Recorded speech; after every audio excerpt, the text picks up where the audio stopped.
오늘 우리에게 주시는 하나님의 말씀은 신약성서 로마서 13장 11절에서 14절의 말씀입니다.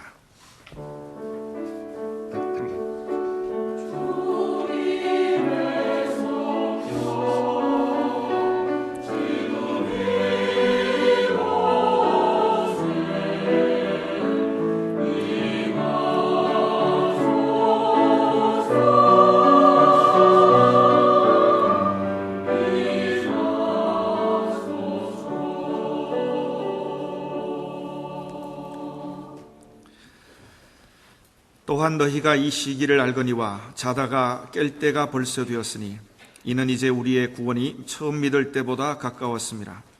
밤이 깊고 낮이 가까웠으니 그러므로 우리가 어둠의 일을 벗고 빛의 갑옷을 입자. 낮에와 같이 단정히 행하고 방탕하거나 술 취하지 말며 음란하거나 호색하지 말며 다투거나 시기하지 말고 오직 주 예수 그리스도로 옷 입고 정욕을 위하여 육신의 일을 도모하지 말라. 아멘. 누가복음 13장 35절에 33절에 보면 이런 이야기가 있습니다. 예수님이 예루살렘으로 가시는 길에 어떤 바리새인들을 만났습니다. 그들이 예수님에게 권하기를 지금 예루살렘에 가면 헤롯 왕이 당신을 죽이려고 할 테니 거기 가지 말고 여기를 떠나가시라고 권했습니다. 아마 그들은 예수님을 위해서 그런 권고를 한 것 같습니다. 그때 예수님의 대답이 이렇습니다. 오늘과 내일과 모레는 내 갈 길을 가야 하리니 선지자가 예루살렘 밖에서 죽는 법이 없느니라. 지금 예루살렘에 가는 건 고통과 죽음의 길이 분명하지만 반드시 가야 한다는 주님의 결심을 나타내는 말씀입니다. 사실 예수님이 예루살렘에 가시겠다고 한 것은 하루아침의 생각은 아닙니다. 방금 누가복음 13장의 말씀을 드렸지만 이보다 앞서 누가복음 9장 51절에도 예수님은 예루살렘에 가시기로 굳게 결심했다고 말씀하고 있습니다. 예수님의 생애는 그 갈 길과 목적이 분명했다는 말씀입니다. 예수님은 예루살렘에서 고난받으시고 십자가에 죽으셔서 우리를 구원하시려는 그 목적 하나로 이 땅에 오셨고 그러기 때문에 그 결심 하나로 사셨던 분이 바로 예수님이십니다. 우리가 예수님을 믿는 그리스도인들이라면 우리도 삶의 목적이 분명한 사람들이 되어야 합니다. 그래야 믿음의 사람이라고 말할 수 있습니다. 왜 내가 지금 세상에 존재하는가? 내가 이 땅에서 발붙이고 사는 목적이 뭔가? 내가 지금 하는 일에 대해서 내가 뭔 재미를 보겠다고 하는가? 이것을 우리는 주님 앞에서 진지하게 물을 줄을 알아야 합니다. 목적이 분명한 사람은 그 분명한 목적 때문에 어려움도 참을 수 있습니다. 불평하는 법도 없습니다. 자기 목적이 분명하지 않으니까 힘들면 불평하고 원망하는 겁니다. 또 목적이 분명한 사람은 그 목적을 위해서 유익한 것이 무엇인지 해로운 것이 무엇인지를 알고 있습니다. 그 목적이 분명한 사람이 그렇습니다. 그래서 내 믿음의 삶에 뭐가 유익한지 어떻게 사는 것이 해로운지 그걸 바르게 판단하며 사는 사람, 이 사람이 삶의 목적을 아는 지혜로운 신자입니다. 오늘 본문 말씀 첫 마디에 또한 너희가 이 시기를 알거니와 하는 말씀이 있습니다. 너희가 살아가는 지금이 어떤 때인지를 알거니와 하는 뜻의 말씀입니다. 이 시기라는 말씀은 지금 내가 살아가는 이 나라, 이 세상이 현재 어떤 형편인가 그것만이 아니라 이 상황 안에서 내가 어떻게 살고 있는가, 그 속에서 내가 어떤 상태, 어떤 정신으로 살아가는가 그것도 함께 물어야 한다는 말입니다. 내가 처한 이 시대, 이 상황, 이 인생의 길을 바른 믿음의 정신으로 제대로 아는가 모르는가 하는 문제입니다. 우리가 잘 아는 이야기지만 도박을 하는 카지노 안에는 세 가지가 없다고 합니다. 창문이 없고 시계가 없고 소파가 없습니다. 그 속에서는 오직 도박만 하는 것입니다. 만약 바른 정신으로 나 자신과 주변을 살피지 않는다면 그 카지노 안에서는 시간이 어떻게 가는지, 바깥에서 무슨 일이 벌어지는지를 모르게 됩니다. 그리고 쉴 수 있는 소파가 없으니까 쉬지도 못하고 도박만 합니다. 이게 참 상징적인 교훈이 아닐 수 없습니다. 만약 우리 신자들이 바른 믿음의 정신으로 나의 인생과 삶의 주변을 살피지 않는다면 그것은 마치 하나님의 정하신 시간도 모르고 하나님이 인도하시는 세계에서 무엇이 벌어지는지도 알 수 없고 내 영혼은 쉬지도 못하고 살 수밖에 없다는 말입니다. 그래서 우리가 그리스도인으로서 바른 목적으로 깨어있는 바른 믿음의 정신으로 사는 길이 어떤 것인가, 어떻게 해야 하겠는가, 그 말씀을 오늘 본문에서는 그리스도로 옷을 입어라 하는 비유의 말씀으로 권고해 주고 계십니다.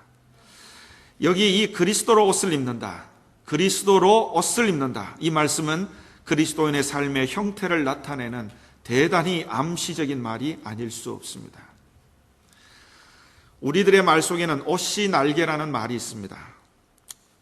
옷이 날개라는 이 말 한마디 때문에 사람들이 좋은 옷을 입고 싶어하고 유행에도 민감하고 그런지도 모르겠습니다. 옷이 날개라는 말은 어떤 옷을 어떻게 입느냐 하는 것이 사람의 품위와 성격을 나타내 주는데 큰 역할을 한다는 의미입니다. 외모만 치장하는 것, 이게 중요하다는 말은 아닙니다. 그렇지만 옷은 몸을 보호하는 것 말고도 어떻게 옷을 입느냐, 그것이 그 사람의 자기 표현이 담겨 있다는 이야기입니다. 군인은 군복을 입지 않고도 전투할 수 있습니다.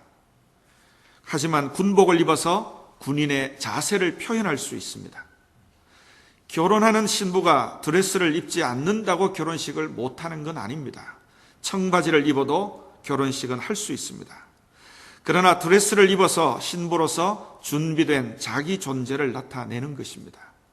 사람의 자기 존재를 표현하는 것이 옷이기 때문에 그래서 옷은 중요합니다.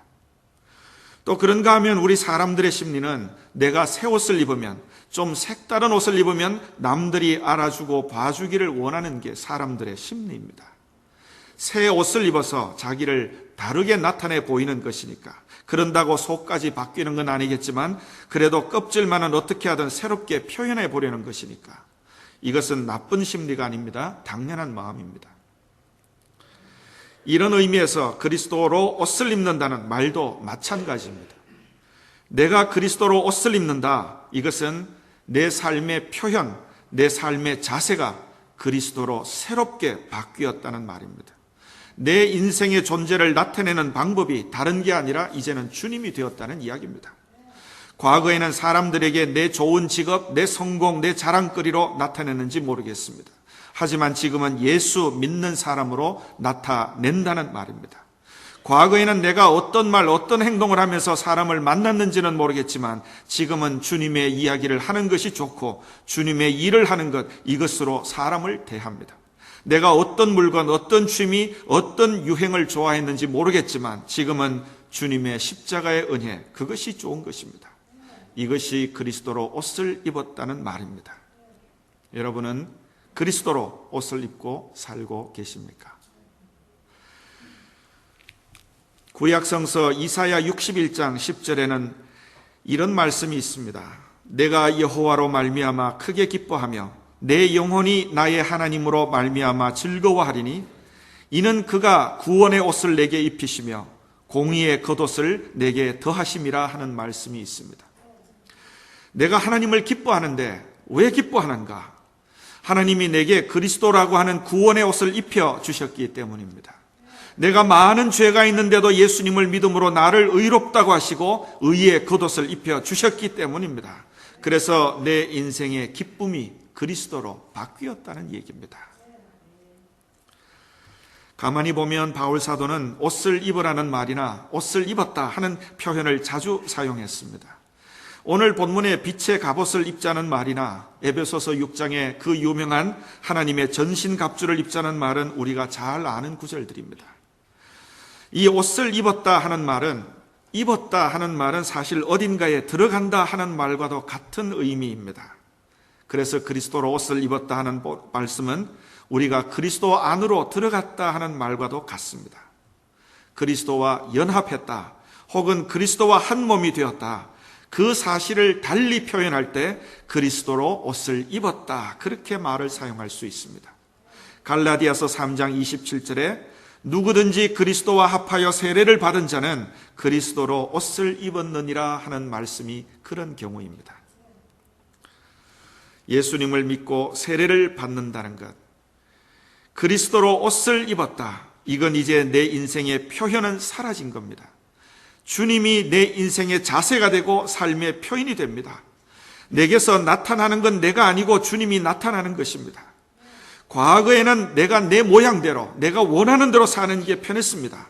그런데 이제는 그게 거북해지는 겁니다. 6일 동안은 내 마음대로 세상에서 살다가 주일에 교회만 오면 될 것 같지만은 이제는 하루도 내 멋대로 살면 거북해집니다. 몸에 맞지 않은 옷을 입은 것과 같이 6일 동안 내내 주님과 함께 더불어 사는 게 편합니다.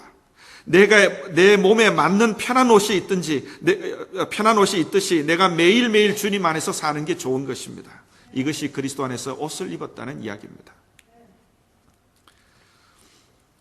한국의 전통 예술 가운데 탈춤이 있습니다. 여러분, 과거 조선시대에 사회에서 천대받고 인간 대접 못 받던 천민들이 자신들의 신세를 한탄하면서 또 잘못된 사회 구조를 비판하면서 어떤 사람은 양반의 탈을 쓰고 어떤 사람은 관리의 탈을 쓰고 춤을 춥니다. 이렇게 탈춤을 추면서 멋지게 사회를 풍자하고 질타하면서 이 탈춤을 출 때는 아주 신명나게 한판 노름을 하게 됩니다. 그런데 다르게 생각해 보면 이 탈춤만큼 슬픈 일도 없는 것 같습니다. 탈을 쓰고 탈춤을 출 때는 자기는 양반이 되고 관리가 됩니다. 그러나 가면을 벗고 나면 어김없이 본 모습이 드러납니다. 탈춤을 추고 놀 때는 즐거웠을지 모르지만은 탈춤이 끝나고 나면 똑같이 천민으로 구차한 자기 현실로 돌아가고 맙니다. 네, 여러분, 우리 믿음은 탈을 쓴 것처럼 되어서는 안 됩니다. 그리스도의 옷이란 내가 나의 옛사람의 옷을 벗고 새롭게 입어야 하는 옷이지 옛사람에다가 덧입는 겉옷 같은 것이 아니라는 말씀입니다. 우리가 그리스도를 믿는다고 말할 때 내 속에 죄의 생활을 감추고 있다면, 교만과 거짓을 그대로 가지고 있다면, 시기하고 질투하고 속이고 거짓말하는 그 모습을 그대로 가지고 있다면 우리의 신앙은 나를 감추는 가면밖에는 되지 않습니다. 그래서 골로새서 3장 8절에 말씀하기를 이제는 너희가 이 모든 것을 벗어버리라. 곧 분함과 노여움과 악의와 비방과 너희 입에 부끄러운 말이라. 너희가 서로 거짓말을 하지 말라. 옛사람과 그 행위를 벗어버리고 새사람을 입었으니 하고 말씀하고 있습니다. 그리스도의 옷은 내가 옛사람을 벗고 입어야 하는 새 옷이라는 이야기입니다. 오늘 본문 14절에도 똑같은 말로 권고합니다. 오직 주 예수 그리스도로 옷 입고 그 다음에는 정욕을 위하여 육신의 일을 도모하지 말라 하고 권고합니다. 그리스도인으로서 몸에 맞지 않는 옷은 버리라는 말씀입니다. 믿음이 성장하면 하는 만큼 성숙한 신자의 모습을 갖추어야 합니다. 마치 몸이 자라나면 어릴 때 옷을 벗어야 하는 것처럼 날마다 내 육신의 낡은 습관, 못된 버릇은 벗어버리고 날마다 그리스도의 말씀과 은혜로서 단장하는 것, 이것이 그리스도로 옷을 입는 것입니다. 우리의 눈에는, 사람들의 눈에는 세련되고 멋있는 옷을 입은 사람이 눈에 먼저 띌지 모르지만 하나님의 눈에는 그리스도로 옷을 입은 사람이 먼저 보이시게 될 것입니다. 오늘 본문이 되는 이 로마서 13장 11절 이하의 말씀은 어거스틴이 회개했을 때 결정적인 역할을 했던 말씀입니다. 어거스틴은 그 나이 젊을 때에 방탕한 삶으로 어머니 모니카의 마음을 아프게 했다는 것을 우리는 알고 있습니다. 그런데 오늘 이 본문의 말씀을 읽고 자신의 모든 삶을 회개했습니다. 어거스틴이 처음 예수 믿을 때는 분명히 믿음을 가지고 있었습니다. 하지만 마음 한편으로는 어릴 때부터 오랜 세월 방탕하게 지내던 그것 때문에 갈등이 많았습니다. 아무리 믿음이 있었어도 방탕한 생활에 타성이 젖어 있었던 겁니다. 믿음대로 살려고 하지만 행동이 따라주지를 않습니다. 깨끗하게 살려고 했다가 또 죄를 짓고 또 뭔가 해보려고 했다가는 또 죄를 짓고 이럴 수도 없고 저럴 수도 없고 늘 믿음의 갈등과 고민이 많았던 사람이었습니다. 아마 어쩌면 우리들 가운데도 많은 사람이 그러실지도 모르겠습니다. 그러던 어느 날 그가 정원에 앉아있을 때 갑자기 어린아이의 음성 같은 소리가 가까이 들렸습니다. Take and read. 잡아서 읽어라 하는 말입니다. 잡아서 읽어라. 그때 그는 그 음성을 예사롭게 듣지 않고 당장에 가지고 있던 성경을 펼쳐 읽었습니다. 그 성경을 읽어 내려갈 때 오늘 로마서 13장 11절에서 14절의 말씀을 읽게 됐습니다. 나중에 그가 참회록을 썼을 때 그 참회록의 그의 표현대로 하면 이 말씀을 읽을 때 그의 사슬이 끊어지는 느낌을 받았다고 합니다. 이 본문 말씀을 읽고 몇 번이고 되풀이해서 읽었습니다. 또한 너희가 이 시기를 알거니와 자다가 깰 때가 벌써 되었으니 이는 이제 우리의 구원이 처음 믿을 때보다 가까웠습니다. 밤이 깊고 낮이 가까웠으니 그러므로 우리가 어둠의 일을 벗고 빛의 갑옷을 입자. 낮에와 같이 단정히 행하고 방탕하거나 술 취하지 말며 음란하거나 호색하지 말며 다투거나 시기하지 말고 오직 주 예수 그리스도로 옷 입고 정욕을 위하여 육신의 일을 도모하지 말라. 이 말씀이 확실하게 어거스틴의 가슴을 때렸다고 합니다. 그는 이 말씀으로 말미암아 큰 은혜를 받고 옛날에 방탕했던 생활을 깨끗이 청산하고 새 사람이 됐습니다. 이 말씀 때문에 더 이상 갈등과 고민이 없어졌습니다. 인생의 목적도 없이 방탕하던 생활은 다 버리고 이 말씀대로 살았습니다. 마침내 방탕하였던 그가 성자라는 칭호를 받게 되었습니다. 하나님의 이 말씀이 그를 변화시킨 것입니다. 갈라디아서 2장 20절에 내가 그리스도와 함께 십자가에 못 박혔나니 그런즉 이제는 내가 사는 것이 아니요 오직 내 안에 그리스도께서 사시는 것이라 하는 말씀을 여러분 기억하십니까? 예수님의 이름으로 세례를 받고 구원을 받은 우리는 이미 나의 옷은 입고 있지 아니하고 그리스도로 새 옷을 입은 사람들입니다. 내 인생의 옷, 세상의 옷은 벗고 하나님의 자녀로 옷을 입었고 사망의 옷은 벗고 생명의 옷을 입은 사람들입니다. 그러므로 여러분 이제는 그리스도로 단장하고 변화된 모습으로 믿음 생활에 힘쓰시기를 바랍니다. 어거스틴을 변화시킨 그 말씀이 오늘 나도 변화시켜 주시기를 여러분 진실된 마음으로 기도하시기를 바랍니다. 그리하여 그리스도의 옷을 입고 사는 생명과 기쁨이 있는 그런 성도, 그런 교회 되시기를 간절히 기원합니다. 기도하시겠습니다. 이 시간 기도하실 때 어거스틴을 변화시킨 이 말씀, 그리스도의 옷을 입고 육신의 일을 도모하지 않고 주님의 이름으로 사는 그리스도인이 되기를 이 시간 소원하며 다짐하며 기도하시기를 바랍니다.